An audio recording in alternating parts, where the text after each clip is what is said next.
إن الحمد لله نحمده ونستعينه ونستغفره ونؤمن به ونتوكل عليه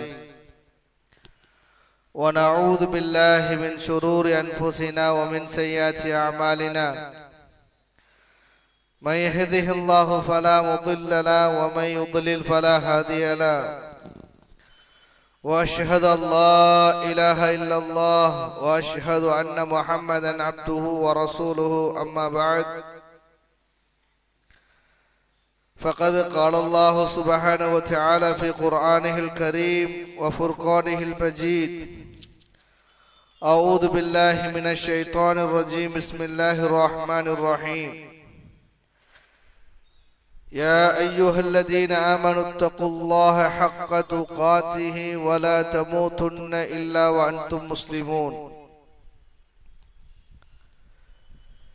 يا أيها الناس اتقوا ربكم الذي خلقكم من نفس واحدة وخلق منها زوجها وبث منهما رجالا كثيرا ونساء واتقوا الله الذي تساءلون به والأرحام إن الله كان عليكم رقيبا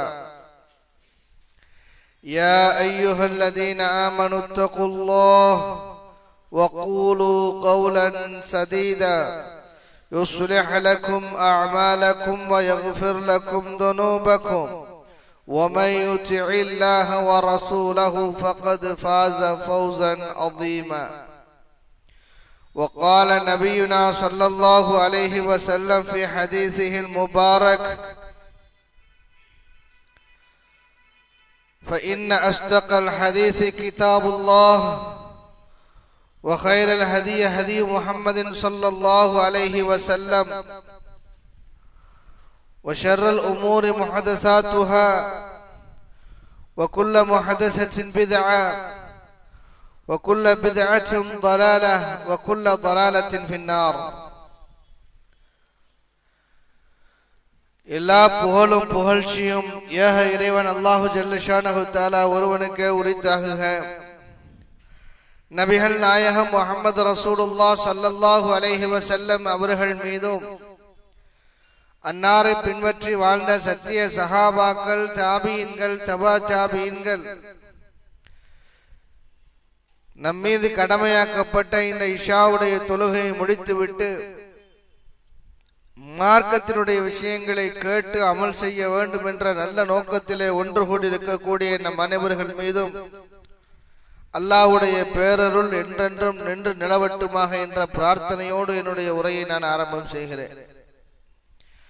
வாழும் காலமெல்லாம் குர்ஆன் சுன்னாவினுடைய அடிப்படையில் வாழ்ந்து அதையே பிற மனிதர்களுக்கு எடுத்துரைத்து அதை அடிபிரளாமல் அமல் செய்து நாளை மறுமை நாளையில் அதே சூழ்நிலையில் மரணத்தை தொழுவி நாளை மறுமை நாளையில் அன்னலம் பெருமானார் அகிலத்தின் அருள்கொடை, பொறுமையின் பொக்கிஷம், மனித குல மாணிக்கம், தியாகத்தின் சுடர் விளக்கு நபிகள் நாயகம் ஸல்லல்லாஹு அலைஹி வஸல்லம் அவர்களோடு ஜன்னத்துல் ஃபிர்தௌஸ் என்ற உயர்ந்த சொர்க்கத்திலே குடும்பம் சகிதம், உற்றார் உறவினர்கள் சகிதம், நண்பர்கள் சகிதம் நுழையக்கூடிய பெரும் பாக்கியத்தை வல்ல ரஹ்மான் நம் அனைவருக்கும் தந்தருள் புரிய வேண்டும் என்று பிரார்த்தனையோடு நான் ஆரம்பம் செய்கிறேன். அன்பார்ந்த சகோதரர்களே, நண்பர்களே, வேத வரிகளும் தூதர் மொழிகளும் சில முக்கியமான குர்ஆனுடைய வசனங்களும் அது இறங்கியதன் பின்னணியும் அதன் மூலம் பெறக்கூடிய படிப்பினையும் இன்றைக்கு நாம் பார்க்க இருக்கிறோம். ஆகவே முதலாவது வசனமாக நான் எடுத்துக்கொண்டது சூரத்துல் பக்கரா 61வது வசனத்தில் அல்லாஹு தஆலா பனி இஸ்ரவேலர்களையும் ஃபிரௌனிடத்தில் அடிமை கடந்த சமுதாயத்தை அல்லாஹ் எப்படி மேலோங்குவதற்காக வேண்டி பாடுபட்டான், அந்த மக்கள் எப்படி சீரழிந்து போனார்கள். தங்களுடைய நடவடிக்கைகள் வாயை கட்டுப்படுத்தாமல் உணவுக்கு முக்கியத்துவம் கொடுத்து அந்த சமூகம் சீரழிந்த வரலாறை அல்லாஹு தஆலா அழகாக குர்ஆனிலே சொல்லி காட்டுகிறார். அருமை தோழர்கள், நண்பர்களே, அல்லாஹு தஆலா கூறக்கூடிய இந்த வேத வரிகளை பாருங்கள்.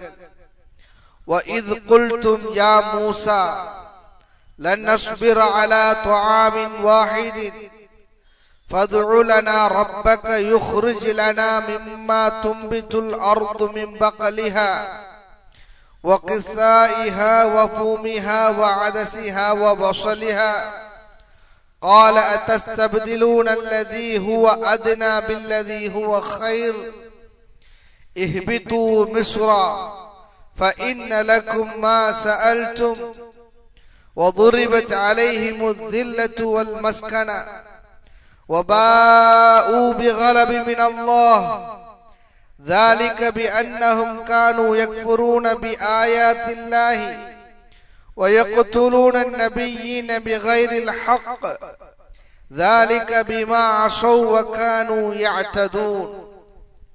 இந்த வசனத்தில் அல்லாஹு தஆலா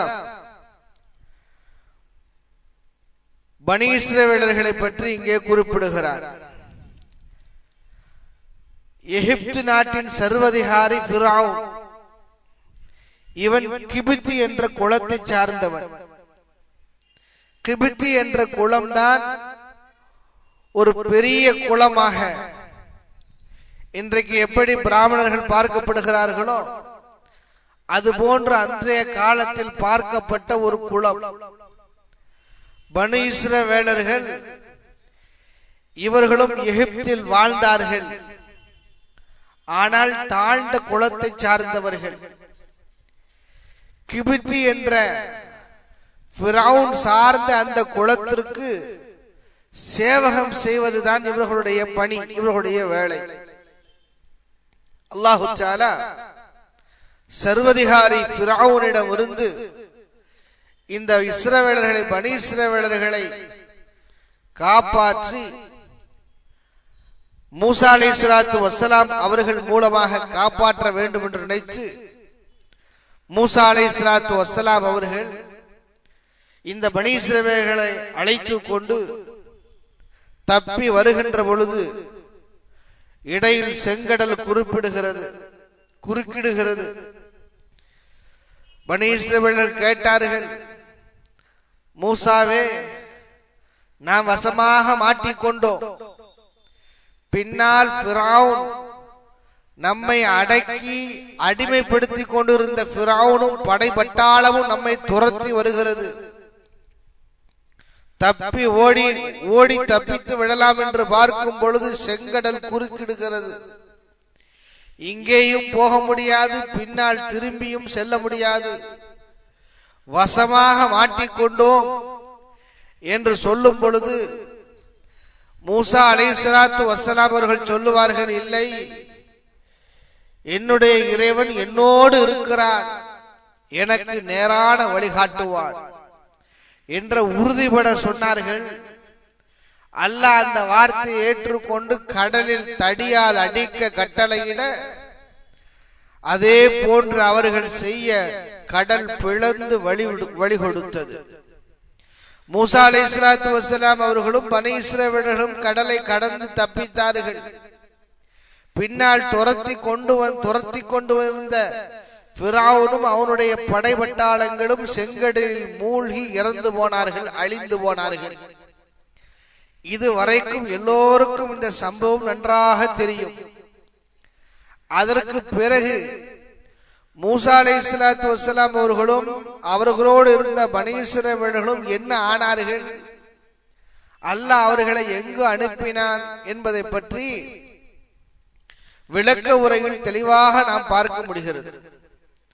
அல்லாஹு தஆலா மூசா அலைஹிஸ்ஸலாத்து வஸ்ஸலாம் அவர்களையும் இந்த பனி இஸ்ரவேலர்களையும் பைத்துல் முகத்தஸ் உடைய புனித தலத்திற்கு செல்லுங்கள், அங்கே போய் ஒரு அரசாட்சியை நிறுவுங்கள், அந்த ஊரில் நீங்கள் எல்லோரும் தங்கி நல்ல அரசாட்சியை நிறுவி மக்களுக்கு நியாயமான முறையில் தீர்ப்பு வழங்குங்கள் என்று அல்லாஹு தஆலா கட்டளையிட்டு அந்த புண்ணிய பூமிக்கு செல்லுமாறு கட்டளையிடுகிறார்.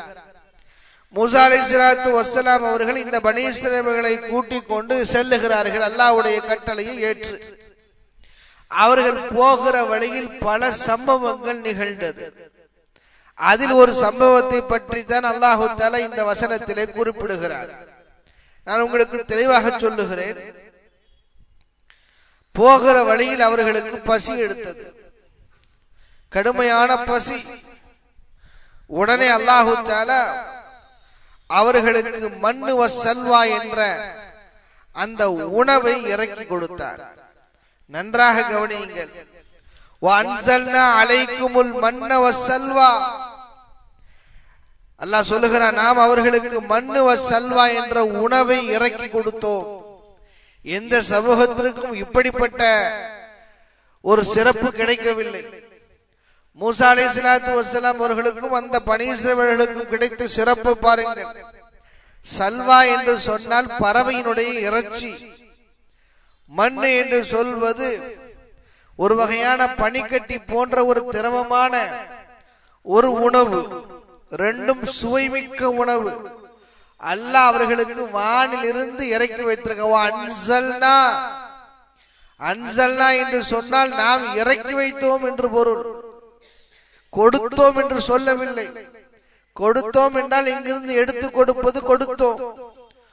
அன்சல்னா என்று சொன்னால் மழையை இறக்குவதற்கு அல்லாஹ் பயன்படுத்திய வாசகம் இந்த வாசகம்.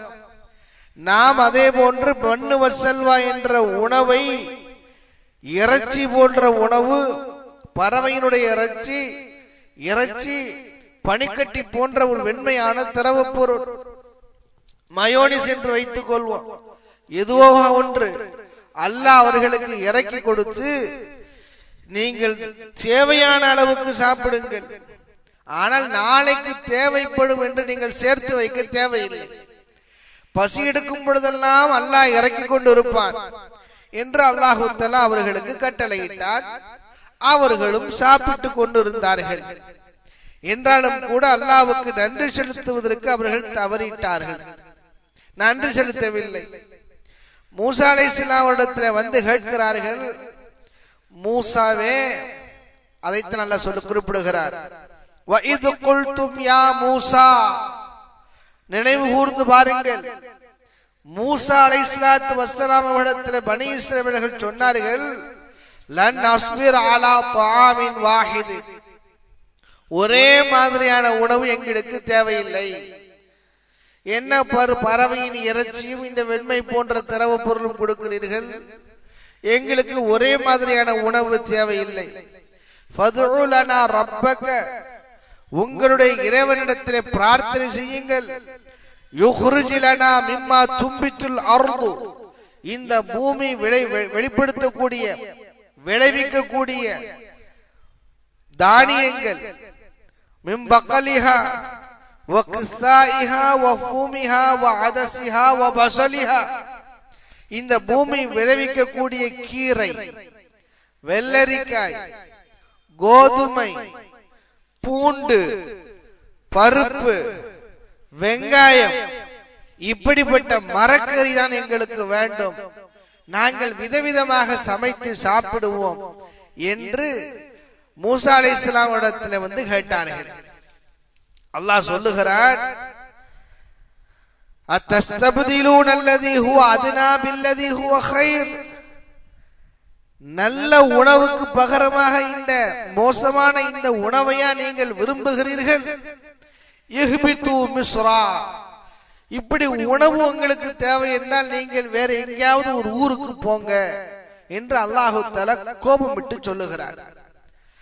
அருமை தோழர்களே, நண்பர்களே, அல்லாஹ் அவர்களுக்கு சத்தான உணவை கொடுத்திருக்கிறார். இன்னும் சொல்ல போனால் அவர்களுக்கு தாகம் ஏற்பட்டால் தண்ணீரை எப்படி கொடுத்தான் பாருங்கள்.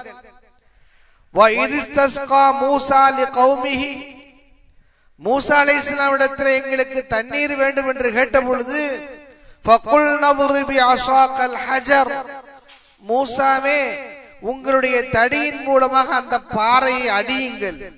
ஃபன்ஃபஜரத் மின்ஹு 12 ஐனா, 12 ஊற்று கண்கள் பாறையிலிருந்து வெளிப்பட்டது அவர்கள் குடிப்பதற்கு.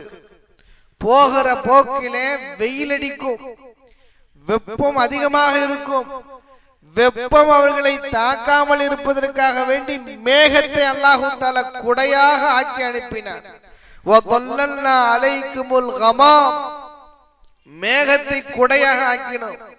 எவ்வளவு நியாமத்துகளை கொடுத்திருக்கிறான் பாருங்கள். இப்படிப்பட்ட நியாமத்துகளை கொடுத்திருந்தும் கூட இந்த மக்கள் நன்றி கெட்டத்தனமாக நடந்து கொண்டார்கள். சரி, நமக்கு ஒரு கேள்வி எழும். என்னதான் சுவைமிக்க அறுசுவைமிக்க உணவாக இருந்தாலும் ஒரே உணவை மடக்கி மடக்கி சாப்பிட முடியாது. பிரியாணியாக இருந்தாலும் கூட டெய்லி சாப்பிட முடியுமா? அவர்கள் கேட்டதில் என்ன தவறு இருக்கிறது என்ற ஒரு கேள்வி எழலாம். அழகான விளக்கத்தை முஃபஸ்ஸிரீன்கள் சொல்லித் தருகிறார்கள். இந்த பனி இஸ்ரவேலர்கள் அடிமைப்பட்டு கிடந்தார்கள். ஃபிரௌனும் அவனுடைய குலத்தார்கள் கிபித்தி குலத்தாருக்கு சேவகம் செய்து அடிமைப்பட்டு கிடந்தார்கள். அல்லாஹ் அவர்களை அடிமை சங்கிலில் இருந்து வெளிப்படுத்தி அவர்களை ஒரு நாட்டினுடைய அதிபதியாக ஆக்குவதற்காக வேண்டி அல்லாஹ் திட்டமிட்டு இருக்கிறார். பைத்துல் முகத்தஸிற்கு சென்று அங்கு ஒரு அழகான ஆட்சியை நிறுவுங்கள் என்று அல்லாஹ் தஆலா இந்த மக்களை அடிமைத்தனத்திலிருந்து வெளியாக்கி ஒரு கௌரவமான ஒரு பொறுப்பை அல்லாஹ் தஆலா கொடுத்திருக்கிறார். விடுதலையை கொடுத்திருக்கிறார். விடுதலைக்கு ஒரு விலை உண்டு. விடுதலை கிடைக்க அடிமைப்பட்டு கிடக்கின்ற பொழுது அதிலிருந்து விடுதலையாக என்று சொன்னால் அதற்கு ஒரு விலை உண்டு. வெற்றிக்கு பல தியாகங்கள் தேவை. அதற்காக வேண்டி பல நாட்கள் பட்டினி கிடக்கக்கூடிய நாம் தயாராக வேண்டும். வறுமையில் வாட வேண்டிய ஒரு சூழல் ஏற்படலாம். சிறைக்கூடங்களை சந்திக்கக்கூடிய ஒரு சூழல் ஏற்படலாம்.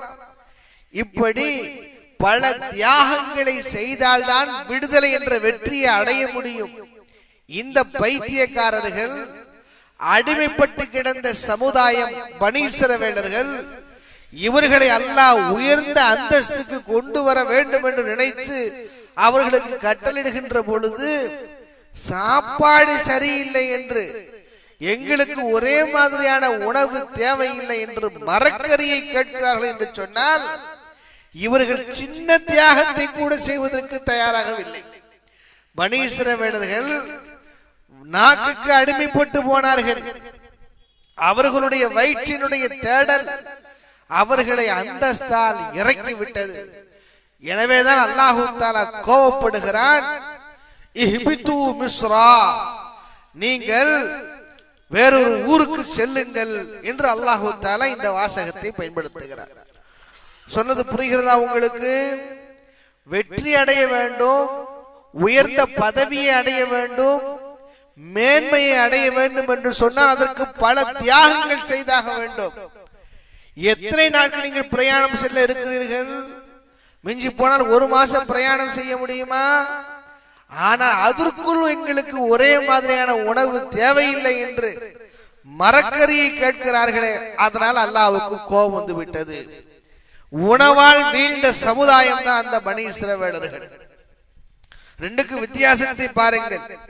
மண்ணு சல்வா என்பது மாமிச உணவு. அவர்கள் கேட்ட அது மட்டுமல்லாமல் மேலே வானத்திலிருந்து இறங்கிய உணவு, அல்லாஹ் கொடுக்கக்கூடிய உணவு, அல்லாஹ் வழங்கிய உணவு, சுவை அதிகமான உணவு, எவ்வித சிரமமும் இல்லாமல் கிடைக்கக்கூடிய உணவு.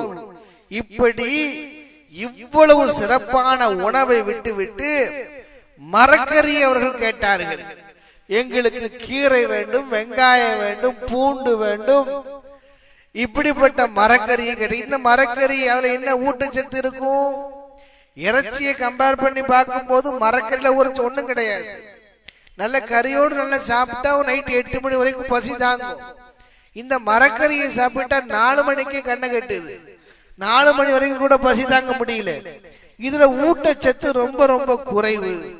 அது மட்டுமல்லாமல் இந்த உணவு தரையில முளைக்கக்கூடிய உணவு, மாமிசத்தை விட சுவை குறைந்த உணவு, மனிதன் தயாரித்த உணவு, சிரமப்பட்டு விதை நட்டு நீர் பாய்ச்சி பக்குவப்படுத்தி அதை வளர்த்து பருவம் பார்த்து அறுவடை செய்து அதை தூய்மைப்படுத்தி பக்குவப்படுத்தி பண்படுத்தி அதற்கு பிறகுதான் உண்ண முடியும்.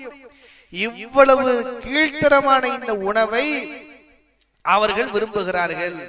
சொர்க்கத்தினுடைய உணவுக்கு, வானத்திலிருந்து வரக்கூடிய உணவுக்கு பகரமாக இதை எடுத்துக்கொண்டார்கள். எனவேதான் அல்லாஹ் தஆலா அவர்கள் மீது கோபப்பட்டு, இந்த உணவுக்கு முக்கியத்துவம் கொடுக்கிறீர்களே, உங்களை எவ்வளவு பெரிய உயர்ந்த அந்தஸ்துக்கு நான் கொண்டு வர நினைக்கிறேன், நீங்கள் இந்த உணவு தியாகத்தை கூட உங்களால் செய்ய முடியவில்லையே என்று அல்லாஹ் கோபப்பட்டு, ஏதாவது ஊருக்கு போங்க, நீங்க அங்க போனீங்கன்னா நீங்க கேட்கக்கூடிய உணவு கிடைக்கும் என்று அல்லாஹ் சொல்லி காட்டுகிறார். இந்த இஹ்பித்துங்கிற வார்த்தை இருக்கு பாருங்க, அல்லாஹ் குர்ஆன்ல 2-3 இடங்கள்ல பயன்படுத்துகிறார். இது என்ன அர்த்தம் என்று சொன்னால், இஹ்பித்து என்று சொன்னால் உயர்ந்த அந்தஸ்திலிருந்து தாழ்ந்த நிலையை அடைவதற்கு சொல்லப்படும். ஷைத்தானை பற்றி அல்லாஹ் தஆலா குர்ஆன்ல சொல்லுகின்ற பொழுது, அல்லாஹ் தஆலா ஆதம் அலைஹிஸ்ஸலாம் அவர்களை படைத்து மலக்குமார்களை சஜ்தா செய்வதற்காக வேண்டி கட்டளையிட்டார். எல்லா மலக்குமார்களும் சஜ்தா செய்தார்கள். ஷைத்தான் சஜ்தா செய்வதற்கு மறுத்து விட்டார். அல்லாஹ்விடத்திலே வியாக்கியானம் பேசினார். خلقتني من طين وخلقتني من نار وخلقته من طين. யா அல்லாஹ், என்னை நெருப்பிலிருந்து படைத்திருக்கிறாய், ஆதமை மண்ணிலிருந்து படைத்திருக்கிறாய். நெருப்புதான் சிறந்தது மண்ணை காட்டிலும், எனவே நான் சஜ்தா செய்ய மாட்டேன் என்று மறுத்த பொழுது அல்லாஹ் தஆலா கோபப்பட்டு சொல்லுகிறான், கால ஃபஹ்பித் மின்ஹா, இந்த சொர்க்கத்தை விட்டு கீழே இறங்கிரு. فما يكون لك أن تتكبر فيها فخرج إنك من الصاغرين. அல்லாஹ் சொல்லுகிறார், இந்த மாதிரி பெருமை அடிக்கிறதுக்கு உகந்த இடம் இதுவல்ல. நீ சிறுமைப்பட்டவனாக, கேவலப்பட்டவனாக சொர்க்கத்திலிருந்து இறங்கிவிடு என்ற வார்த்தை அல்லாஹ் தஆலா ஒரு உயர்ந்த அந்தஸ்திலிருந்து தாழ்ந்த அந்தஸ்திற்கு இறங்குவதற்கு பயன்படுத்தக்கூடிய வார்த்தையை சொல்லி காட்டுகிறார். இன்னொரு இடத்திலே பாருங்கள், 20வது அத்தியாயம் 123வது வசனத்தில ஆதம் அலைஹிஸ்ஸலாத்து வஸ்ஸலாம் அவர்கள் ஹவ்வா அலைஹிஸ்ஸலாத்து வஸ்ஸலாம் அவர்களையும் தடுக்கப்பட்ட அந்த கனியை அவர்கள் சாப்பிட்டார்கள் என்பதற்காக வேண்டி, ஷைத்தானுடைய அந்த தூண்டுதலினால் சாப்பிட்டார்கள் என்பதற்காக வேண்டி அல்லாஹ் தஆலா قال اهبطا منها جميعا بعضكم لبعض عدو. அல்லாஹ் சொல்றான், நீங்க ரெண்டு பேரும் இங்க இருந்து கீழே இறங்கிருங்கன்னு சொல்லிட்டான். எப்பொழுது நீங்க அல்லாஹ்வுடைய கட்டளைக்கு நீங்கள் மாற்றம் செஞ்சீர்களோ அப்போ உங்களை சொர்க்கத்துல இருக்க வேண்டிய கட்டாயம் உங்களுக்கு கிடையாது. நீங்கள் சொர்க்கத்திலிருந்து கீழே இறங்கி விடுங்கள் என்று அல்லாஹ் இஹ்பித்து என்ற வார்த்தை அங்கே பயன்படுத்துகிறான். ஆக என்ன அர்த்தம் என்றால், ஒரு உயர்ந்த நிலையிலிருந்து தாழ்ந்த நிலைக்கு மாறுவதற்கு தான் இந்த வார்த்தை பயன்படுத்தப்படுகிறது. அல்லாஹ் தஆலா இந்த பனி இஸ்ரவேலர்களை இந்த வார்த்தையை பயன்படுத்தி தான், ஏதாவது ஊருக்கு போங்க, ஃபஇன்ன லக்கும் மா சஅல்தும், அங்க நீங்க கேட்கக்கூடிய எல்லா உணவுகளும் உங்களுக்கு கிடைக்கும் என்று சொல்லிவிட்டு, வல்லுரிபத் அலைஹிமு தில்லத்து வல் மஸ்கனா, அவர்களுக்கு கேவலமும் அவர்களுக்கு இழிவும் தான் கிடைக்கும் என்று அல்லாஹ் தஆலா இந்த வசனத்திலே சொல்லி காட்டுகிறான். பாருங்கள், உணவு தேடல், வயிற்று தேடல் என்பது ஒரு மனிதனுடைய அந்தஸ்தை கீழே இறக்கிவிடும் என்பதை இந்த வசனம் நமக்கு படிப்படையாக தருகிறது. அருமை தோழர்களே, நண்பர்களே, இது ஒரு விஷயம். இரண்டாவதாக அல்லாஹ் தஆலா 2வது அத்தியாயம் 224வது வசனத்தில் சத்தியத்தை பற்றி குறிப்பிடுகிறார். வலா தஜ்அலுல்லாஹ உர்லத்தன் லிஐமானிக்கும் அன் தபர்ரு வதத்தகு வதுஸ்லிஹு பைனன் நாஸி வல்லாஹு ஸமீஉன் அலீம். நீங்கள் நன்மை செய்வதற்கும் இறையச்சமுடையவர்களாக திகழ்வதற்கும் மனிதர்களுக்கு இடையில் சமாதானம் செய்து வைப்பதற்கும் உங்களை தடுக்கும் தடையாக அமையும்படி நீங்கள் செய்யும் சத்தியத்திற்கு அல்லாஹ்வை இலக்காக்காதீர்கள் என்று அல்லாஹ் சொல்லி காட்டுகிறார். இங்கே சத்தியத்தை பற்றி சொல்லுகிறார். நம்மில் கூட பலர் எதற்கெடுத்தாலும் சத்தியம் செய்யக்கூடியவர்களாக இருக்கிறார்கள். ஒரு விஷயத்தை நாம் மனதிலே பதிய வைத்துக் கொள்ள வேண்டும். சத்தியம் என்பது செய்தால் அல்லாஹ்வின் மீது மட்டும்தான் சத்தியம் செய்ய வேண்டும். வல்லாஹி பில்லாஹி தல்லாஹி வல்லாஹி வ ரப்பில் காபா, அல்லாஹ் மீது மட்டும்தான் சத்தியம் செய்ய வேண்டும் தவிர மற்ற படைப்புகள் மீது சத்தியம் செய்வது கூடாது. அம்மா மீது சத்தியம், தந்தையின் மீது சத்தியம், குர்ஆனின் மீது சத்தியம், பெற்ற பிள்ளையின் மீது சத்தியம், இப்படி சத்தியம் செய்வது இது ஒரு ஷிர்காக இருக்கிறது. சத்தியம் என்பது ஒரு இபாதத், ஒரு வணக்கம். எனவே இதை அல்லாஹ்வின் மீது மட்டும்தான் செய்ய வேண்டுமே தவிர மற்றவர்களின் மீது, மற்ற படைப்புகளின் மீது சத்தியம் செய்வது என்பது கூடவே கூடாது. ஆக அருமை தோழர்கள் என்பவர்கள், தேவையில்லாமல் சத்தியம் செய்வது என்பது தடுக்கப்பட்ட ஒன்று. அல்லாஹ் தஆலா அவர்களை கேவலமானவர்கள் என்று பேசுகிறார். வலா துதிஇல் குல்ல ஹல்லாஃபின் மஹீன், 68வது அத்தியாயம் 10வது வசனத்திலே இழிவானனான அதிகமாக சத்தியம் செய்பவனாகிய எவனுக்கும் நபியே நீர் கட்டுப்பட வேண்டாம் என்று அல்லாஹ் சொல்லுகிறார். எதற்கெடுத்தாலும் சத்தியம் செய்கிறவன் கேவலமானவன் என்று அல்லாஹு தஆலா சொல்லுவதை நாம் பார்க்கிறோம். சத்தியம் செய்தால் அந்த சத்தியத்தை பூரணப்படுத்த வேண்டும், பரிபூர்ணப்படுத்தவும் வேண்டும். சத்தியம் எதற்காக செய்கிறோம்? சத்தியம் என்பது ஒரு காரியத்தை உறுதிபட செய்வதற்காக வேண்டி, ஒரு காரியத்திற்காக வேண்டி சத்தியம் செய்திருக்கிறோம் என்று சொன்னால், எப்பொழுதெல்லாம் அந்த காரியத்தை நிறைவேற்றுவதற்கு ஒரு விதமான தடைகள் வருமோ அல்லது உளச்சோர்வு ஏற்படுமோ அப்ப சத்தியத்தை நினைத்து பார்த்து நான் அல்லாஹ்வை சத்தியம் விட்டு இருக்கிறேன், எனவே நான் அந்த காரியத்தை பூர்த்தி செய்வேன் என்ற எண்ணம் உந்துதல் ஏற்படுத்துவதற்காக வேண்டித்தான் சத்தியம் என்பது இருக்கிறது. எனவே சத்தியம் செய்தால் அல்லாஹ் மீதுதான் சத்தியம் செய்ய வேண்டும். இந்த வசனத்தில் அல்லாஹ் குறிப்பிடுகிறது என்னென்று சொன்னால், நன்மையான காரியங்களை நான் செய்ய மாட்டேன் என்று சத்தியம் விடக்கூடாது. எப்படி? நன்மையான காரியங்களை நான் செய்ய மாட்டேன் என்று சத்தியம் கூடாது. அல்லாஹ்வின் மீது சத்தியமாக இனி யாருக்கும் நான் கடன் கொடுத்து உதவி செய்ய மாட்டேன். அல்லாஹ் மீது சத்தியமாக 2 பேர் சண்டை போட்டு கொண்டிருக்கிறவனை நான் சமாதானப்படுத்த மாட்டேன் என்று சத்தியம் செய்யக்கூடாது என்று அல்லாஹ் இந்த வசனத்தில் தடை செய்கிறான். அப்போ ஒரு நன்மையான காரியங்களை செய்வதற்கு தடையாக நான் அல்லாஹ் மீது சத்தியம் செய்திருக்கிறேன் என்ற சத்தியத்தை நீங்கள் இலக்காக, ஒரு தடைக்கல்லாக நீங்கள் ஆக்காதீர்கள் என்று அல்லாஹ் சொல்லி காட்டுகிறான். புரிஞ்சுதா உங்களுக்கு? சயீத் இப்னு ஜுபைர் ரலியல்லாஹு தஆலா சொல்வார்கள், அந்த காலத்தில் சிலர் சத்தியம் செய்வார்கள், நான் இனி நன்மையான காரியங்களை செய்ய மாட்டேன், இனி நான் என் உறவினர்களோடு சேர மாட்டேன், சொந்த பந்தங்களோடு சேர்ந்து இருக்க மாட்டேன், இனி நான் 2 பேர் சண்டை போட்டுக் கொண்டிருக்கும் பொழுது அந்த சண்டையை நான் விலக்கி விட மாட்டேன் என்று அல்லாஹ் மீது சத்தியம் விட்டு சொல்வார்கள். இப்படிப்பட்ட சத்தியம் செய்வது என்பது இது தடுக்கப்பட்டது என்று அல்லாஹ் தண்டிக்கிறார், அல்லாஹ் கண்டிக்கிறான். இப்படிப்பட்ட நன்மையான காரியங்களை செய்வதற்கு சத்தியத்தை, என் மீது அல்லாஹ் மீது செய்திருக்க சத்தியத்தை நீங்கள் தடையாக ஆக்காதீர்கள் என்று சொல்லி காட்டுகிறார். ஆக அருமை தோழர்கள் என்பவர்கள், ஒரு சத்தியம் செய்திருக்கிறோம், அந்த சத்தியத்தை விட ஒரு நல்ல காரியம் நமக்கு படுமையானால் அந்த சத்தியத்தை முறித்து விட்டு அந்த நல்ல நன்மையான காரியத்தை நாம் செய்ய வேண்டும் என்று அல்லாஹ்வின் தூதர் ஸல்லல்லாஹு அலைஹி வஸல்லம் அவர்கள் சொல்லி இருக்கிறார்கள். முஸ்லிமிலே பதிவு செய்யப்பட்டிருக்கிறது, ஒருவர் ஒரு சத்தியத்தை செய்கிறார், பின்னர் அதைவிட சிறந்ததை கண்டால் தான் செய்த சத்தியத்தை முறித்துவிட்டு அதற்கு பரிகாரம் தந்துவிட வேண்டும் என்று அல்லாஹ்வின் தூதர் ஸல்லல்லாஹு அலைஹி வஸல்லம் அவர்கள் சொல்லி இருக்கிறார்கள். ஒரு வரலாற்று செய்தியை பாருங்கள். அபூபக்கர் ரலியல்லாஹு தஆலா அவர்களுடைய மகனார் அப்துர் ரஹ்மான் ரலியல்லாஹு அன்ஹு, அபூபக்கர் ரலியல்லாஹு தஆலா அவர்களுடைய வீட்டிற்கு விருந்தாளிகள் வருகிறார்கள்.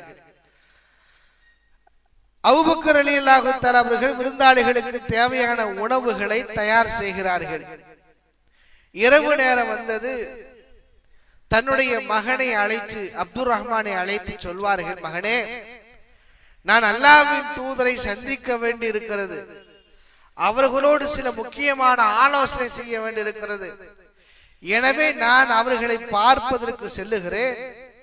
வீட்டிற்கு வந்திருக்கக்கூடிய விருந்தாளிகள் நல்ல முறையில் உணவு உபசரிப்பு செய்ய வேண்டும் என்ற பொறுப்பை கொடுத்து விட்டு அபூபக்கர் ரலியல்லாஹு தஆலா அவர்கள் அல்லாஹ்வின் தூதரை பார்ப்பதற்கு சென்று விடுவார்கள். இரவு நேரம் வந்தது.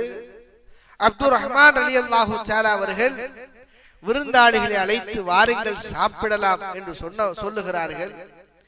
இல்லை, வீட்டின் உரிமையாளர் அபூபக்கர் ரலியல்லாஹு தஆலா அவர்கள் எங்கே என்று கேட்கிறார்கள். இல்லை, அவர்கள் வெளியே சென்று இருக்கிறார்கள், நீங்கள் வாருங்கள் சாப்பிடலாம்.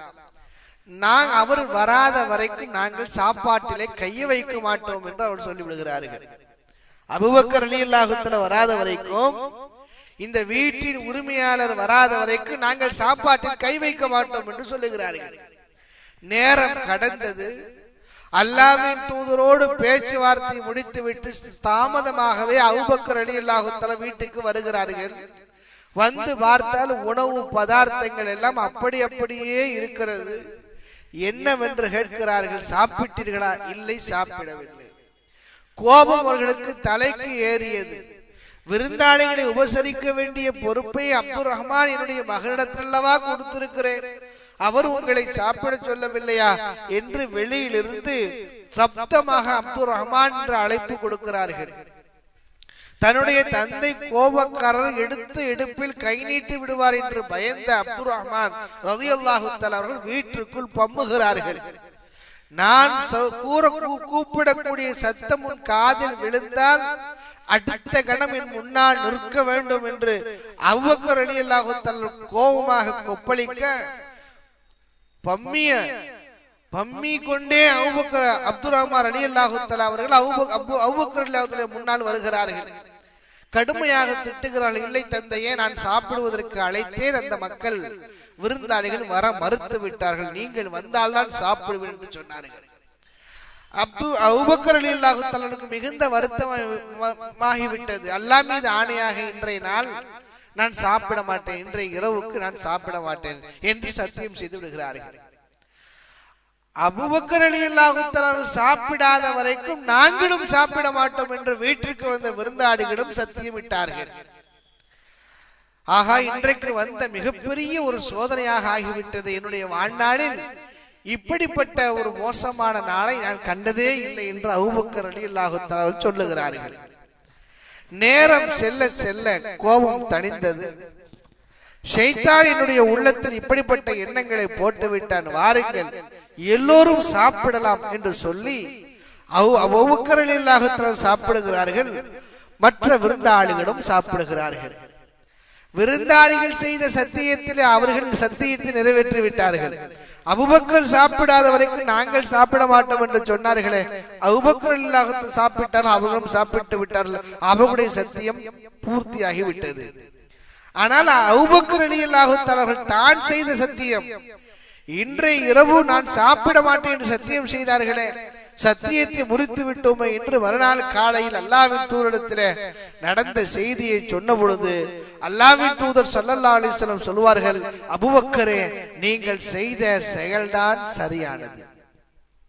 ஒரு மனிதர் ஒரு சத்தியத்தை செய்கிறார் என்று சொன்னால் அதைவிட ஒரு சிறந்த ஒரு காரணத்தை பார்க்கும் பொழுது செய்த சத்தியத்தை முறித்து விட்டு அந்த நன்மையான காரியங்களை செய்ய வேண்டும், நீர் செய்து விட்டீர் என்று அபூபக்கர் ரலியல்லாஹு தஆலா அவர்களை பாராட்டுவார்கள். ஆக அருமை தோழர்களே, நண்பர்களே, இந்த ஆயத்திலிருந்து நாம் பெறக்கூடிய படிப்பினை என்னவென்றால், நன்மையான காரியங்களை செய்ய மாட்டேன் என்று ஒருபொழுதும் சத்தியம் செய்யக்கூடாது. நான் அல்லாஹ் மீது ஆணையாக எந்த மனிதருக்கும் கடன் கொடுத்து உதவ மாட்டேன், அல்லாஹ் மீது ஆணையாக என்னுடைய சொந்த பந்தங்களோடு சேர்ந்து வாழ மாட்டேன், அல்லாஹ் மீது ஆணையாக நான் இருவர் சண்டையிட்டுக் கொண்டிருக்கும் பொழுது நான் அவர்களை சேர்த்து வைக்க மாட்டேன் என்று நன்மையான காரியங்களை தடை செய்யும் முகமாக இப்படிப்பட்ட சத்தியம் இடுவது கூடாது என்று அல்லாஹ் தஆலா மறுக்கிறார். ஒன்று. இரண்டாவது, தான் செய்த சத்தியத்தை விட நல்ல ஒரு நன்மையான காரியத்தை நாம் பார்க்கும் பட்சத்தில் செய்த சத்தியத்தை முறித்து விட்டு அந்த நன்மையான காரியங்களை செய்தாக வேண்டும். சத்தியத்தை முறித்ததற்கு பிறகு அதற்கு என்ன பரிகாரம் என்று பார்க்கும் பொழுது 5வது அத்தியாயம் 89வது வசனத்திலே அல்லாஹ் தஆலா சத்தியத்தை முறித்ததற்கு அழகான பரிகாரத்தை சொல்லி காட்டுகிறார். லா யுஆஹிதுகுமுல்லாஹு பில்லஹவி ஃபீ ஐமானிக்கும். அல்லாஹ் சொல்லுகிற உங்களின் சத்தியங்களில் வீணானவற்றிற்காக அல்லாஹ் உங்களை குற்றம் பிடிக்க மாட்டார். சில பேச்சு வழக்கத்தை அரபுக்காரல பார்த்தா எதுக்கு எடுத்தாலும் வல்லாஹி வல்லாஹின்னு சொல்லிட்டு இருப்பாங்க. சும்மா வீணான இது. இப்படிப்பட்ட சத்தியங்களை அல்லாஹ் தஆலா பொருட்படுத்த மாட்டார். ஆனால் ஏதேனும் ஒன்றை நீங்கள் உறுதியாக செய்யும் சத்தியத்திற்காக அதை முறித்ததற்காக குற்ற பரிகாரம் உண்டு. உறுதியாக செய்த அந்த காரியத்தை நிறைவேற்ற வேண்டும். அல்லது நன்மையான காரியங்களை பார்க்கும் பொழுது அதை சத்தியத்தை முறித்தால் அதற்கு பரிகாரம் கொடுக்க வேண்டும். என்ன பரிகாரம்? 1 கஃபாரத்துஹு இத்ஆமு 10 மசாக்கீன். 10 ஏழைகளுக்கு நீங்கள் உணவளிக்க வேண்டும். எப்படிப்பட்ட உணவு? நீங்கள் உண்ணக்கூடிய உணவை போன்ற உணவை அளிக்க வேண்டும். இல்லையா? அவர்களுக்கு இல்லை என்றால் 10 ஏழைகளுக்கு ஆடை வாங்கி தர வேண்டும், டிரெஸ் வாங்கி தர வேண்டும். முதல் 10 பேருக்கு உணவு கொடுங்க. இல்லை என்றால் 10 ஆடை வாங்கி கொடுங்கள். அதற்கும் முடியவில்லை என்றால் ஒரு அடிமையை உரிமை விடுங்கள்.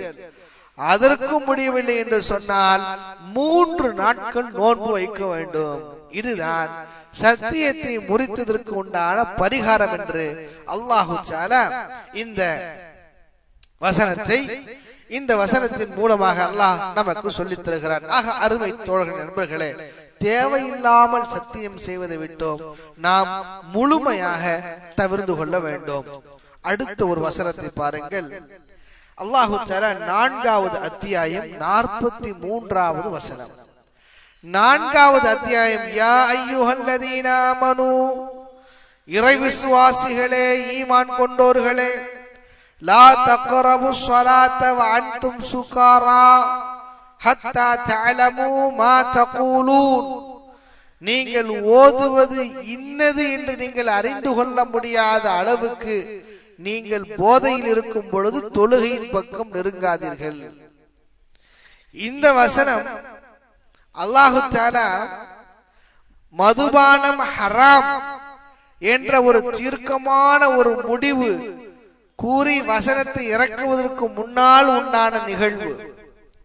இஸ்லாமிய மார்க்கத்தின் சட்டதிட்டங்களை பொறுத்த வரைக்கும் அல்லாஹு தஆலா தத்ரீஜ், கொஞ்சம் கொஞ்சமாகத்தான் அல்லாஹு தஆலா சட்டங்களை கடமையாக ஆக்கினார். ஒரே அடியாக அல்லாஹ் கடமையாக ஆக்கல. முதல்ல அல்லாஹ் சொன்ன கூலு லா இலாஹ இல்லல்லாஹ் துஃப்லிஹு, லா இலாஹ இல்லல்லாஹ் என்ற கலிமாவை சொல்லுங்கள், வெற்றி பெறுவீர்கள். பிறகு கொஞ்ச காலத்திற்கு பிறகுதான் தொழுகை கடமையானது. பிறகு கொஞ்ச காலத்திற்கு பிறகுதான் நோன்பு கடமையானது. பிறகு கொஞ்ச காலத்திற்கு பிறகுதான் ஜக்காத்து கடமையானது. இறுதியில ஹஜ் கடமையானது. அப்ப இதுவை எல்லாம் கொஞ்சம் கொஞ்சமாகத்தான் அல்லாஹு தஆலா, அல்லாஹ் ஞானமுடையவர், ஒரே அடியாக சட்டங்களை சொன்னால் மக்கள் திணறி போய் விடுவார் என்பதற்காக வேண்டி புதுசாக இஸ்லாத்தை ஏற்றுக்கொண்டவர்கள் அவர்களுக்கு சுமை ஏற்படக்கூடாது என்பதற்காக வேண்டி, அது மட்டுமல்லாமல் உள்ளங்கள் பக்குவப்பட வேண்டும் என்பதற்காக வேண்டி அல்லாஹு தஆலா கொஞ்சம் கொஞ்சமாகத்தான் சட்டங்களை கடமையாக ஆக்கினார். அந்த அடிப்படையில் மதுபானம் என்பது அரபுலகத்திலே ஒரு சாதாரணமாக நாம் தேநீர் குடிப்பதை போன்று, டீ குடிப்பதை போன்று மதுபானங்களை குடித்துக் கொண்டிருந்த சமூகம் அந்த சமூகம். அவர்கள் அப்படி கொடுப்பார். விருந்து என்று சொன்னால் மதுபானம் இல்லாத விருந்தே இல்லை. ஒவ்வொரு வீடுகளிலேயும் மதுபானங்களை பதுக்கி வைத்துக் கொண்டு பக்குவப்படுத்தி பண்படுத்தி கொண்டு இருப்பார்கள். நீண்ட நாள் சரக்கு இருப்பது அவர்களுக்கு பெருமைக்குரிய காரியம். எங்கள் வீடுகளில் இத்தனை பீப்பாக்கள் பல நாள்பட்ட சரக்கு இருக்கிறது என்பதை கௌரவமாக பெருமையோடு சொல்லிக் கொண்ட அந்த காலம். எல்லோருமே மது சர்வ சாதாரணமாக குடிக்கக்கூடிய பழக்கம். அல்லாஹ் அந்த நேரத்தில் தான் இந்த வசனத்தை இறக்குகிற. இந்த வசனத்தினுடைய தர்ஜுமாவை, மொழிபெயர்ப்பை பாருங்கள். அல்லாஹ் சொல்லுகிறான், நீங்கள் ஓதுவது இன்னது என்று நீங்கள் அறிந்து கொள்ள முடியாத அளவுக்கு நீங்கள் போதையில் இருக்கும் பொழுது தொழுகைக்கு நெருங்காதீர்கள். நீங்கள் குளிப்பு கடமையானவராக இருக்கும் பொழுதும் குளிக்கும் வரை தொழுகைக்கு வராதீர்கள். குளிப்பு கடமை ஆயிடுச்சுன்னு சொன்னா குளிச்சுட்டு தான் பள்ளிவாசலுக்கு வரணும். ஆனா பள்ளிவாசல கடந்து போக வேண்டிய ஒரு சூழல் இருக்குதுன்னு சொன்னா அப்ப நீங்க குளிக்காம கடந்து போனாலும் பிரச்சனை இல்லை. அந்த மாதிரியான இப்ப எங்கேயுமே அப்படி கிடையாது. என்னுடைய வீட்டை விட்டு நான் வெளியே வரணும்னு சொன்னா பள்ளிவாசலை தாண்டி தான் வரணும். அப்போ குளிப்பு கடமையாரு குளிப்பு என்ன செய்யறதுன்னு சொன்னா குளிச்சுட்டு தாங்க தாண்டிட்டு வரணும் தேவையில்லை. என்ன செய்யற நீங்க தாண்டி கொண்டு வரலாம். நீங்க நோய்வாய்ப்பட்டிருக்கிறீர்கள் அல்லது பிரயாணத்தில் இருக்கிறீர்கள், இந்த மாதிரியான சூழ்நிலை குளிப்பு கடமையான நிலையில் தண்ணீர் இல்லை என்று சொன்னால் நீங்கள் தயமம் செய்து கொள்ளலாம் என்ற வசனத்தை அல்லாஹ் தஆலா இறக்கி வைக்கிறார். அருமை தோழர்களே, நண்பர்களே, இதுல ரெண்டு பார்ட் இருக்கிறது. ஒன்று மதுபானம் சம்பந்தமான மதுபானம் குறித்த விளக்கமும், இரண்டாவது தயமம் செய்யக்கூடிய அதனுடைய விளக்கத்தையும் அல்லாஹ் இந்த வசனத்திலே கூறி காட்டுகிறான். அலி ரலியல்லாஹு தஆலா முதலில் மதுபானத்தை பற்றி பாருங்கள். ஆரம்ப காலகட்டத்தில் அலி ரலியல்லாஹு தஆலா சொல்லுகிறார்கள், அப்துர் ரஹ்மான் இப்னு அவுஃப் ரலியல்லாஹு தஆலா பெரும் பணக்காரர். அவர் ஒரு நாள் எங்களுக்கு விருந்து வைத்தார். அந்த விருந்து மதுபானம் பரிமாறப்பட்டது. நாங்கள் வயிறு முட்ட மதுபானத்தை அருந்தினோம். அந்த காலத்தில் மது தடை செய்யப்படாத காலம், மது தடை செய்யப்படாத காலம். நான் ரொம்ப குடித்தேன். குடித்து கொண்டிருக்கும் பொழுது திடீரென்று மக்ரிபுடைய தொழுகை நேரம் வந்து விட்டது. இமாம் யாராவது இமாமத் செய்ய வேண்டுமே. எல்லோரும் மது குடித்திருக்கிறோம், போதையில இருக்கிறோம். அவர்கள் என்னை முற்படுத்தினார்கள். நான் தொலை வைத்தேன். அல்ஹம்து சூராவை ஓதினேன். பிறகு குல் யா அய்யுஹல் காஃபிரூன் லா அஅபுது மா தஅபுதூன் என்ற சூராவை ஓதும் பொழுது போதையின் காரணத்தினால் என்ன ஓதுகிறோம் என்று தெரியாத சூழ்நிலையில் அஅபுது வமா தஅபுதூன், நீங்கள் எதை வணங்குகிறீர்களோ அதையே நாங்களும் வணங்குகிறோம் என்று நான் ஓதிவிட்டேன். போதையினால் வாய் உளறிவிட்டது. உடனே அல்லாஹ் தஆலா இந்த வசனத்தை இறக்கி வைத்தார். நீங்கள் போதையில் இருக்கும் பொழுது ஓதுவது இன்னது என்று தெரியாத நிலையில் போதையில் இருக்கும் பொழுது தொழுகைக்கு நெருங்க வேண்டாம் என்ற வசனத்தை அல்லாஹ் இறக்கி கொடுத்தான். உமர் ரலியல்லாஹு தஆலா அவர்கள் சொல்லுகிறார்கள், நான் ஒரு சாராய வியாபாரியை சந்தித்தேன் என்று சொன்னால் உடனே மது குடித்து விடுவேன். அந்த அளவுக்கு இஸ்லாத்திற்கு முன்பு நான் மது பிரியனாக இருந்தேன் என்று உமர் ரலியல்லாஹு தஆலா அவர்கள் சொல்லுகிறார்கள். ஆக அருமை தோழர்களே, அல்லாஹ் தஆலா மதுவுடைய சம்பந்தமாக கொஞ்சம் கொஞ்சமாக இறக்கினார். முதலில் மதுபானத்தை பற்றி கேட்கிறார்கள். அதுல நல்லதும் இருக்குது கெட்டதும் இருக்குதுன்னு சொல்லி முடிச்சிடறார். பிறகு போதையில் இருக்கும் போது தொழுகையின் பக்கம் நெருங்காதீர்கள் என்று அல்லாஹ் சொல்லுகிறார். மூன்றாவதாகத்தான் அல்லாஹ் தஆலா ஒரே அடியாக என்ன செய்கிறான்? மதுவும் சூதும் சிலை வணக்கமும் அம்பின் மூலம் குறிபார்ப்பது இவைகளெல்லாம் ஷைத்தானின் அருவருக்கத்தக்க தீய செயலாக இருக்கிறது. இன்னமல் ஹம்ரு வல் மைசிரு வல் அஸ்லாமு ருஜிசு மின் அமலி ஷைத்தான் சொல்லிட்டு கடைசியில் அல்லாஹ் தஆலா அவற்றை விட்டு நீங்கள் விலகிக் கொள்ள மாட்டீர்களா? ஃபஹல் அன்தும் முன்தஹூன், அவைகள் ஹராமாகிவிட்டது, விலகிக் கொள்ளுங்கள் என்ற வசனத்தை அல்லாஹ் இறக்கி மதுபானம் குடிப்பது ஒட்டுமொத்தமாக ஹராம் என்ற தீர்க்கமான முடிவு வந்தது. மதுவை எவ்வளவு விரும்பிய கூட்டம், மதுவின் மீது எவ்வளவு அன்பு வைத்திருந்தார்கள், மதுவின் மீது அவ்வளவு பிரியம் வைத்திருந்த அந்த கூட்டம் அல்லாஹு தஆலா இந்த மதுவை ஹராம் என்று இறக்கிய உடனே அந்த மதுவை எவ்வளவு வெறுக்கக்கூடியவர்களாக ஆகிவிட்டார்கள் தெரியுமா? ஆச்சரியம். இன்றைக்கு சிகரெட் பிடித்து கொண்டு விட முடியவில்லை என்று சொல்லக்கூடிய மக்களை பார்க்கிறோம். விட முடியலைங்க, பழக்கமாயிட்டு. அது இல்லைன்னா கைகால்லாம் நடுங்குது. விடவே முடியவில்லை என்று சொல்லக்கூடிய மக்களை பார்க்கிறோம். ஆனா அவர் யாரு விட முடியலன்னு சொல்றாங்களோ அவர்களை விட மடாமடா அடிக்கடி குடித்துக் கொண்டிருந்த மக்கள், அவர்களுடைய வாழ்க்கையில் 2.5 கலந்த இந்த மது அல்லாஹ் ஹராம் என்று சொன்னவுடன் எப்படி அவருடைய நிலை மாறிவிட்டது என்று சொன்னால், குடித்துக் கொண்டிருந்த பாத்திரத்தை அந்த கிளாஸை வீசி எறிந்தார்கள். வாயிலே வைத்தவர்கள் துப்பினார்கள். குடித்து முடித்தவர்கள் வாயுக்குள் விரலை விட்டு அதை வாந்தி எடுத்தார்கள். இங்கே மது கிடைக்கும் என்ற அறிவிப்பு பலகையை அடித்து நொறுக்கினார்கள். மதுபான கடைக்கு செல்லக்கூடிய வழி என்று எங்கேயாவது போர்டு வைத்திருந்தால் அந்த போர்டை அடித்தார்கள். வீட்டில் வைத்திருக்கக்கூடிய அத்தனை குடுவைகளையும் உடைத்து எறிந்தார்கள். பயன்படுத்திய டம்ளரை கூட உடைத்தார்கள். காரணம், அதை பார்க்கும் பொழுது அந்த ஞாபகம் வந்துவிடக் கூடாது என்பதற்காக வேண்டி. இப்படி சஹாபாக்கள் முழுக்க முழுக்க மதுவை வெறுக்கக்கூடியவர்களாக ஆகிவிட்டார்கள்.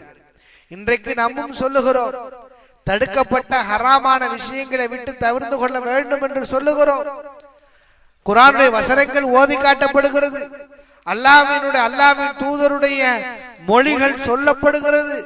இவைகள் எல்லாம் ஹராம், இவைகளை செய்யாதீர்கள் என்று சொன்னாலும் கூட இந்த காதில் வாங்கி இந்த காது வழியாக விட்டுவிடக்கூடிய சமூகமாகத்தான் இருக்கிறோம். வசனங்களை கேட்கும் பொழுது ஹராமாக்கக்கூடிய ஹராமான வசனங்களை கேட்கும் பொழுது நம்முடைய உள்ள பக்குவப்படவில்லை. எல்லாம் அறிந்து கொண்டும் தெரிந்து கொண்டும் புரிந்து கொண்டுமே அந்த ஹராமான காரியங்களையும் செயல்களையும் செய்து கொண்டிருக்கக்கூடிய சமூகமாகத்தான் நாம் இருந்து கொண்டிருக்கிறோம். ஆனால் சஹாபாக்கள் ஹராம் என்று அல்லாஹ்வுடைய கட்டளை வந்த மாத்திரத்தில் அவருடைய செயல்பாடு முற்றிலுமாக அதற்கு எதிராக மாறிவிட்டது. ஆகவே இது ஒரு வசனம். இரண்டாவதாக தயமத்தை பற்றி அல்லாஹ் தஆலா இந்த வசனத்திலே குறிப்பிடுகிறார். இதற்கும் ஒரு சம்பவம் உண்டு. பொதுவாக அல்லாஹ்வை பொறுத்த வரைக்கும் ஒரு விஷயத்தை ஒரே அடியா சொல்லி முடிச்சிடலாம். தயமம் செய்யறதற்கு அனுமதி, இப்படி தயமம் செய்யுங்கன்னு ஒரே வரையில அல்லாஹ் சொல்லி முடிச்சிடலாம். அல்லாஹ் எப்படி சொன்னாலும் கேட்டுக்க வேண்டியதுதான். அல்லாஹ்வுக்கு ஒரு இந்த மாதிரியான பீடிகை போட வேண்டும் என்றெல்லாம் தேவையில்லை. அல்லாஹ் சொன்னா கட்டுப்பட வேண்டியதுதான். இருந்தாலும் அல்லாஹ் தஆலா ஒரு சட்டத்தை அமல்படுத்துவதற்கு முன்னால் அதில் மக்கள் அந்த சட்டத்தினுடைய முக்கியத்துவத்தை விளங்கிக் கொள்ள வேண்டும் என்பதற்காக வேண்டி சில நாடகங்களை அல்லாஹ் தஆலா நிறைவேற்றுவார். சில காட்சிகளை, சில செயல்பாடுகளை அங்கே உருவாக்குவார். இது அல்லாஹ்வுடைய ஞானம், அல்லாஹ்வுடைய திட்டமும் கூட. பாருங்கள், ஒரு போர்க்களம், ஒரு பிரயாணம். அந்த பிரயாணத்திற்கு அல்லாஹ்வின் தூதர் ஸல்லல்லாஹு அலைஹி வஸல்லம் அவர்கள் அன்னை ஆயிஷா ரலியல்லாஹு தஆலா அவர்களை அழைத்துக் கொண்டு செல்கிறார்கள். அல்லாஹ்வின் தூதர் ஸல்லல்லாஹு அலைஹி வஸல்லம் அவர்கள் ஊருக்கு போனாலும் சரி, போருக்கு போனாலும் சரி, எங்கே போனாலும் மனைவிமார்களை அழைத்துக் கொண்டு செல்வதுதான் அவருடைய வழக்கம். மனைவிமார்கள் இல்லாமல், மனைவி இல்லாமல் எந்த பிரயாணம் அல்லாஹ்வின் தூதர் செய்ததாக கிடையாது. ஆனா இன்றைக்கு நம்ம கலட்டி விட்டு போறதுதான் விரும்புறோம். கொஞ்ச நாளாவது 2-3 நாளாவது நிம்மதியா இருந்து வருவோமே, தனியாக போறதா கூட ஃபேமிலியோட போறத பிளான் பண்ணாலும் கூட வேண்டாங்க, ஃபேமிலி ப்ரோக்ராம் வேண்டாம், பேச்சுலர் ப்ரோக்ராம் போடுவோமே அப்படின்னு விரும்பி சொல்லக்கூடியதாகவும் அதையே தேர்ந்தெடுக்கக்கூடியவர்களாக நம்ம இருக்கிறோம். ஆனா அல்லாஹ்வின் தூதருடைய பண்பு என்னன்னா, எங்கே சென்றாலும் மனைவிமார்களோடு தான் செல்வார்கள். சீட்டு குலுக்கி போடுவார்கள். எல்லோருடைய பெயரையும் எழுதி யார் பெயர் வருகிறதோ, நீதத்தன்மையை பாருங்க, அல்லாஹ்வின் தூதரிடத்தில் நீதத்தை பாருங்கள். எல்லா மனைவிமார்களிடத்திலும் ஒரு சேர நீதத்தை காட்டக்கூடியவர்கள். அவர்களை போன்று வேறு யாராலும் நீதமாக நடக்கவே முடியாது. சீட்டு குலுக்கி போட்டு பார்ப்பார்கள், யாருடைய பெயர் வருகிறதோ அவர்களை அழைத்துக் கொண்டு செல்வது வழக்கம். இப்படி பல பிரயாணங்களில் பல மனைவிமார்களுடைய பெயர்கள் வந்திருக்கிறது. சஃபியா ரலியல்லாஹு தஆலா பேர் வந்திருக்கிறது, ஜைனப் ரலியல்லாஹு தஆலா பேர் வந்திருக்கிறது. யார் பேர் வருகிறதோ அவர்களை அழைத்துக் கொண்டு செல்வார்கள். இறுதியிலே அன்னை ஆயிஷா ரலியல்லாஹு தஆலா பெயர் வந்தது. அந்த பிரயாணத்தை அவர்களை அழைத்துக் கொண்டு செல்கிறார்கள். அல்லாஹ்வின் தூதரோடு பிரயாணத்திலே செல்லுகிறோமே என்று நினைத்துக் கொண்டு அவர்கள் தன்னுடைய சகோதரி அஸ்மா ரலியல்லாஹு அன்ஹா அவர்களிடமிருந்து ஒரு மாலையை இரவலாக வாங்கி அணிந்து கொண்டு அந்த அல்லாஹ்வின் தூதரோடு செல்லுகிறார்கள். இரவல் வாங்குவது கூடும், இரவல் வாங்கி அணிந்து கொள்ளலாம். முன்ன காலத்திலாம் இரவெல்லாம் வாங்கி இருந்த ஒரு நிலைகள் உண்டு. பைக் வாங்குறோம், இரவல் வாங்குறோம், ஆடைகள் எல்லாம் வாங்குவாங்க, சட்டைகள் எல்லாம் வாங்கி. நம்ம ஊர்ல பழக்கம் முன்ன தங்க செயினை வாங்கி பொம்பளைங்க போட்டுப்பாங்க. வெளியூருக்கு போறேன், அங்க போறேன், இங்க போறேன், கனடா வீட்டுக்கு போறேன்னு சொல்லி வாங்கி போட்டு போய் வந்து கொடுத்த காலங்கள்லாம் இருக்கு. இப்ப ரொம்ப குறைஞ்சு போச்சு. இப்ப யாரும் இரவல் வாங்குறத ரொம்ப கேவலமாக பார்க்கக்கூடிய ஒரு இதாக இருக்குது. ஆனா அன்றைய காலத்தில் இந்த மாதிரி இரவல் சகோதரி, கூட பிறந்த சகோதரி அஸ்மா ரலியல்லாஹு தஆலா அவர்கள் ஆயிஷா ரலியல்லாஹு தஆலாவுடைய கூட பிறந்த சகோதரி. உம்மா வேற வேற இருக்கலாம், கூட பிறந்த சகோதரி எல்லாம் உம்மா வேற இருக்கலாம், வேற உம்மாவா இருக்கலாம். அப்படி இருந்தாலும் அவங்க அணிந்து கொண்டு போருக்கு போறாங்க. போயிட்டு பிரயாணத்துக்கு போயிட்டு திரும்பி வரும் பொழுது ஒரு இடத்துல நிக்கிறாங்க. திடீரென்று அவருடைய மாலை காணாமல் போய்விட்டது. அல்லாஹ்வின் தூதர் ஸல்லல்லாஹு அலைஹி வஸல்லம் இடத்துல விஷயத்தை சொன்ன பிறகு நபி ஸல்லல்லாஹு அலைஹி வஸல்லம் அவர்கள் சில சஹாபாக்களை அந்த மாலையை தேடுவதற்கு அனுப்பி வைக்கிறார்கள். எதிர்பாராத விதமாக தாமதமாக ஒரு காட்டுப்பகுதியில், அதாவது ஒரு பகுதியில் தங்க வேண்டிய ஒரு சூழல் ஏற்படுகிறது. தங்க வேண்டும் என்று அல்லாஹ்வின் தூதர் ஸல்லல்லாஹு அலைஹி வஸல்லம் ஏற்கனவே சில இடங்களை முடிவெடுத்திருப்பார்கள். அந்த இடத்தில் தான் தங்குவார்கள். ஆனால் இந்த எதிர்பாராத இந்த நிகழ்வின் மூலம் தங்களுடைய பிரயாண திட்டமிடலில் இல்லாத ஒரு பகுதியில் தங்கக்கூடிய ஒரு சூழல் ஏற்பட்டு விட்டது. நேரமாகிவிட்டது. தண்ணீர் இல்லை, குடிப்பதற்கு தண்ணீர் இல்லை, ஒழு செய்வதற்கு தண்ணீர் இல்லை. சஹாபாக்கள் அல்லோலப்படுகிறார்கள். அதுவரைக்கும் தயமமுடைய சட்டம் கிடையாது. என்ன செய்வது என்று முடித்துக் கொண்டிருக்கிறார்கள். குடிப்பதற்கு கூட தண்ணீர் இல்லை, பொருந்திக் கொள்வார்கள், ஏற்றுக்கொள்வார்கள். ஆனால் ஒழு செய்வதற்கு தண்ணீர் இல்லை என்று வருகின்ற பொழுது அவர்களுக்கு ரொம்ப வருத்தமாக ஆகிவிட்டது. நேரடியாக அபூபக்கர் ரலியல்லாஹு தஆலா சொல்லுகிறார்கள், பாருங்கள், உங்களுடைய மகளால், உங்களுடைய மகளின் மூலமாகத்தான் இந்த இடத்தில் தங்க வேண்டிய ஒரு நிர்பந்தம் ஏற்பட்டு விட்டது. தண்ணீர் இல்லை, ஒழு செய்ய வேண்டும், என்ன செய்வது என்று சஹாபாக்கள் முறையிட அபூபக்கர் ரலியல்லாஹு தஆலா அவர்களுக்கு கோபம் வந்தது. நேர தன்னுடைய மகளை பார்த்து கேட்க வேண்டும் என்று வீட்டுக்கு வருகிறார்கள். அல்லாஹ்வின் தூதர் ஸல்லல்லாஹு அலைஹி வஸல்லம் தன்னுடைய அருமை மனைவி அன்னை ஆயிஷா ரலியல்லாஹு இடத்துல அவருடைய மடியிலே தலை வைத்து படுத்திருக்கிறார்கள். அல்லாஹ்வின் தூதர் ஸல்லல்லாஹு அலைஹி வஸல்லம் மக்கள் எல்லாம் பரபரப்பாக இருக்கிறார்கள். அல்லாஹ்வின் தூதர் ஸல்லல்லாஹு அலைஹி வஸல்லம் அவர்கள் நிம்மதியாக இருக்கிறார்கள். காரணம் அவர்களுக்கு தெரியும், இது அல்லாஹ்வுடைய ஏற்பாடு. ஒரு கஷ்டம் வந்து சொன்னா அதை தொடர்ந்து ஒரு இலகு வரும். இன்ன மஅல் உஸ்ரி யுஸ்ரா, கஷ்டத்தோடு தான் இலகு என்பது இருக்கிறது. எனவே அல்லாஹ்வின் நிம்மதியாக தூங்கி கொண்டு இருக்கிறார்கள். கோபமாக வந்த அபூபக்கர் ரலியல்லாஹு தஆலா என்ன செய்வது, ஓங்கி அடிக்க முடியாது, அல்லாஹ்வின் தூதர் கண் விழித்து விடுவார்களே என்று சொல்லி கையால் அன்னை ஆயிஷா ரலியல்லாஹு தஆலா இடுப்பிட ஓங்கி ஒரு குத்து விடுகிறார்கள். வலியை சமாளித்துக் கொள்கிறார்கள். எங்கே உடம்பை கொஞ்சம் கனமாக ஆட்டிவிட்டால் அல்லாஹ்வின் முடித்து விடுவானா என்று பயந்து அவர்கள் பல்லை கடித்துக் கொண்டு வலியை சமாளித்துக் கொள்கிறார்கள்.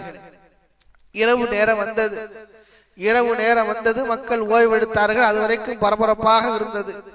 அடுத்த மறுநாள் காலை நேரத்தில் அல்லாஹு தஆலா இந்த வசனத்தை இறக்கி வைக்கிறார். என்ன வசனம்? நீங்கள் பிரயாணத்தில் இருந்தாலோ அல்லது நோய்வாய்ப்பட்டு இருந்தாலோ அல்லது நீங்கள் தண்ணீரை புழங்க முடியாத ஒரு நிர்பந்தமான ஒரு சூழ்நிலையில் இருந்தாலோ நீங்கள் தயமம் செய்து கொள்ளலாம் என்று தயமத்தினை குறிக்கக்கூடிய வசனம் இறங்கியது. சஹாபாக்களுக்கு ஆனந்தம் தாங்க முடியவில்லை, சந்தோஷம் தாங்க முடியவில்லை. அதனால் வரைக்கும் கஷ்டப்பட்டு கொண்டிருந்த, புலம்பிக் கொண்டிருந்த சஹாபாக்கள் ஆரவாரத்தில் அவர்கள் என்ன செய்கிறார்கள்? அவர்கள் குதூகலமாக சந்தோஷங்களை பகிர்ந்து கொள்ளுகிறார்கள். சஹாபியர் சொல்லுகிறார்கள், அல்லாஹ்வின் தூதர் ஸல்லல்லாஹு அலைஹி வஸல்லம் அவர்கள் இந்த ஆயத்தை ஓதி காட்டியதற்கு பிறகு சஹாபாக்கள் ரொம்ப சந்தோஷப்பட்டார்கள். அதுல ஒரு சஹாபி வந்து சொல்லுவார், அன்னை ஆயிஷா ரலியல்லாஹு, யார் என்று சொன்ன உசைத் இப்னு ஹுதைர் ரலியல்லாஹு தஆலா அவர்கள் அன்னை ஆயிஷா ரலியல்லாஹு தஆலா சொல்வார்கள், ஜஸாக்கில்லாஹி கைரா, அன்னை ஆயிஷாவே அல்லாஹ் உங்களுக்கு நிரப்பமான கூலியை கொடுக்கட்டும். ஃபவல்லாஹி மா நஸல பிகி அம்ருன் கத்து ஜஅலல்லாஹு லக மின்ஹு மக்ரஜா வ ஜஅல லில் முஸ்லிமீன ஃபீஹி பரக்கா.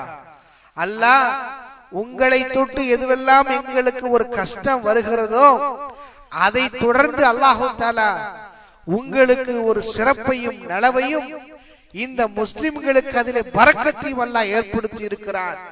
அது வசனம் இறங்குவதற்கு முதற் காரணமே நீங்கள் தான். அல்லாஹ் உங்களுக்கு ஒரு கஷ்டத்தை கொடுக்கிற மாதிரி கொடுத்து உங்களுக்கு அதை இலகுவாக ஆக்கி ஒட்டுமொத்த முஸ்லிம் சமூகத்திற்கு பரக்கத்தாக அல்லாஹு தஆலா இந்த வசனத்தை இறக்கி கொடுத்திருக்கிறார். இந்த வசனம் இறங்குவதற்கு முதற் காரணம் நீங்கள் தான். இப்படி 1 2 அல்ல, பல சம்பவங்கள் அன்னை ஆயிஷா ரலியல்லாஹு தஆலா தொட்டு இந்த சமூகத்திற்கு இலகுவை அல்லாஹு தஆலா வசனத்தின் மூலம் இறக்கி கொடுத்திருக்கிறார். அதைத்தான் இந்த சஹாபியர்கள் நினைவு கூறி சொல்லுகிறார்கள். ஆகவே இது அல்லாஹ்வுடைய ஏற்பாடு, அல்லாஹு தஆலா அல்லாஹ்வுடைய ஏற்பாடு. அன்னை ஆயிஷா ரலியல்லாஹு தஆலா சொல்லுகிறார்கள், நான் இருந்த ஒட்டகத்தை எழுப்பிவிட்டு பார்த்த பொழுது அதனுடைய அடியில் காணாமல் போன மாலை கிடைத்தது. அங்க இங்க போய் தேட இல்லை, பக்கத்துல இருக்கக்கூடிய ஒட்டகத்துக்கு அடியிலே இருக்குது. அல்லாஹ் வீட்டு ஸல்லல்லாஹு நிம்மதியாக தூங்கிக் கொண்டிருக்கிறாங்க. அப்ப இவைகளெல்லாம் வைத்து பார்க்கும் பொழுது இந்த ஆயத்தை, தயமமுடைய சட்டத்தை இந்த சமூகத்திற்கு இறக்குவதற்காக வேண்டி அல்லாஹ்வால் ஏற்படுத்தப்பட்ட ஒரு நிகழ்வுதான் இந்த நிகழ்வு. அதை அல்லாஹ்வின் தூதர் ஸல்லல்லாஹு அலைஹி வஸல்லம் அவர்கள் தெளிவாக புரிந்த காரணத்தினால் தான் நிம்மதியாக தூங்கிக் கொண்டிருந்தார்கள். ஆக அருமை தோழர்களே, நண்பர்களே, இதுதான் ஒரு சில வசனங்களுடைய ஒரு இறங்கிய பின்னணியும் அதனுடைய படிப்பினைகளும். இன்ஷா அல்லாஹ் சந்தர்ப்பம் கிடைத்தால் இன்னும் ஒரு சில வசனங்களுக்கு உண்டான தெளிவான ஒரு விளக்கத்தை இன்ஷா அல்லாஹ் உங்களுக்கு நாம் கூறிக்கொள்வோம்.